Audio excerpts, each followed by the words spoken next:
Update lang tayo mga guys. Ngayon ay January 23 22. So ito ang itsura ngayon ng ating mga alagang baboy. Ayan.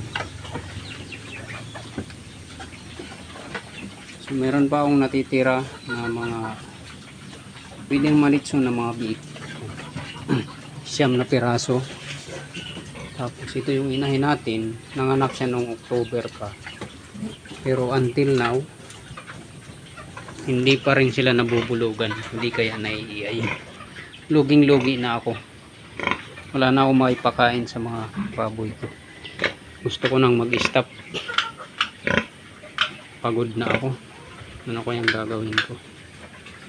Yan. Yung mga nabinta natin, may ano lang natin sa pakain.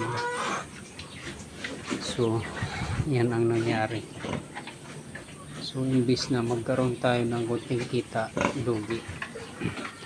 Kasi dinaanan tayo ng bagyo pa. Bagyo, panay ulan, hanggang ngayon hindi pa rin tumitigil. Hindi pa rin tumitigil yung ulan. Mayat may nag-uulan. So, hindi ko na alam yung gagawin ko. So, kailangan ko na bang mag-stop? Wala na akong pambili ng pagkain ng baboy. Ayan. Ay, nako.